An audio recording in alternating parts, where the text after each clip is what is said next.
Doctor সাহেব machine তো দেখতেছি না। আরে মেশিন আছে, যাও।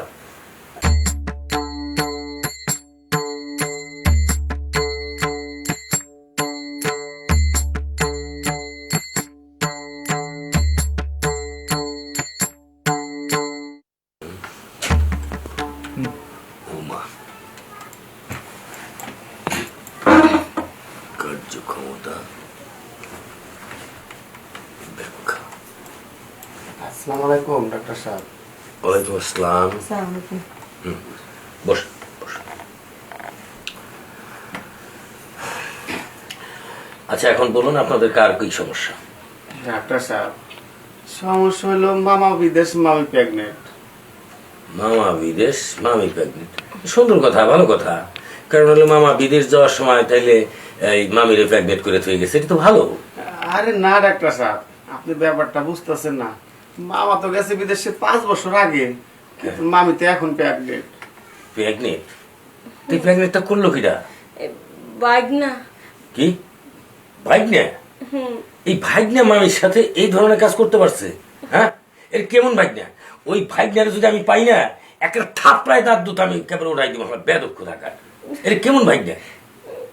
হ্যাঁ, সি সি সি সি সি, মামির সাথে মেলামেশা করে প্রেগনেন্ট করে দিছে। হ্যাঁ, ওই জানোয়ার মুখ দেখাবো কেমনে? আসলে কস না কা। ডাক্তার সাহেব, এই কত কোন ভাইগনা এই কামটা করছে?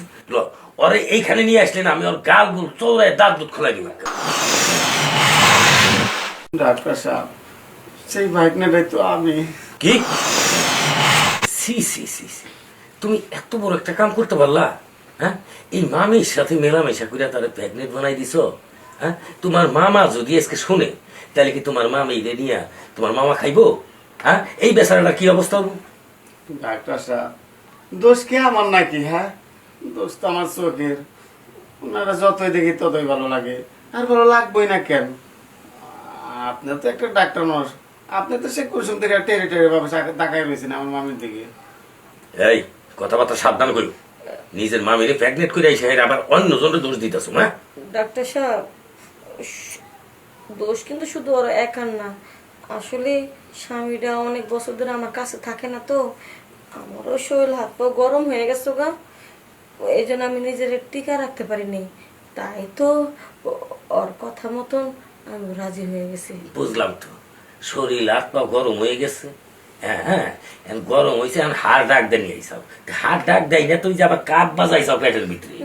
এইটা তো হয়ে হ্যাঁ? গেছে গা, বুঝতে পারি। ফুটবল তো খেলাইছাও আর কাপ নিয়ে আইসাও।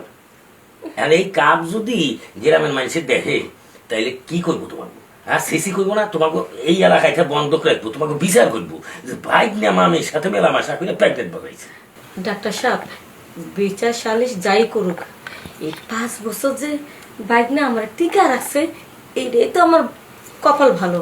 মানে 5 বছরে বাইক না আমার যে সুখ দিছে, যে মজা পাইছি আমি, যে শান্তি পাইছি, এর চেয়ে আর কি বিচার হইতে পারে? এই সুখ, এই মজা, এই শান্তি তো আমি 20 টাকা দিয়ে তো কিনা পাবো না। তাই বিচার যা মজা তাই হোক, মজা পাইছি, এইটা হচ্ছে সবচেয়ে বড় কথা। সারা হাসি পায় আপনাদের কথা শুনে, বুঝছেন? সি সি সি, আপনারা লোক লজ্জার ভয় পর্যন্ত আপনাদের কাছে নাই।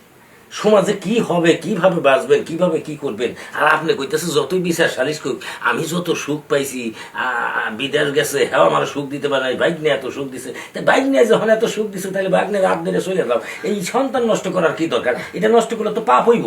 হ্যাঁ, ঠিক আছে ডাক্তার, এখন মনে করেন এই বয়সে একটা ইয়াং বাইকনা পাইছি, এই বয়সে তো একটা ইয়াং বাইকনা পাওয়া তো খুব কঠিন ব্যাপার।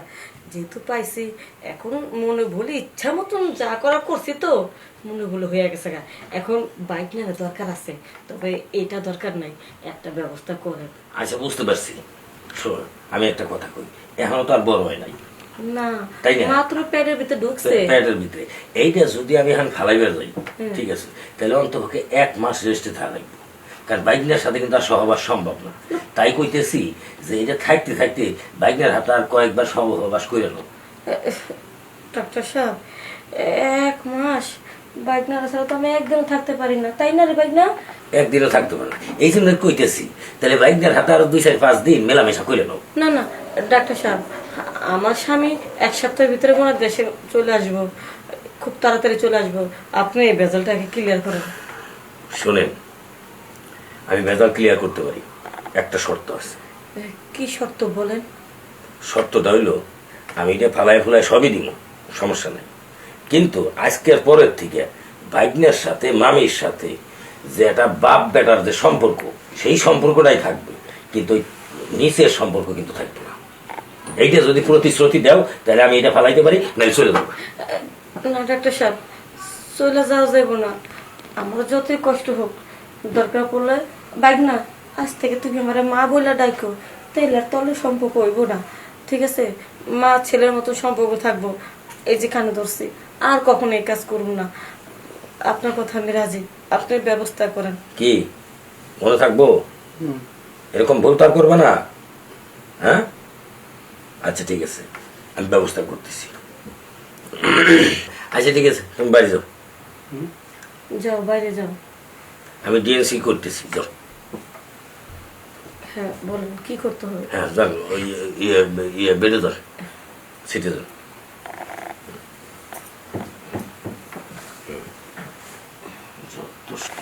ডাক্তার সাহেব, মেশিন তো দেখতেছি না। বাইক না যা করলো আপনি তা করতেছে।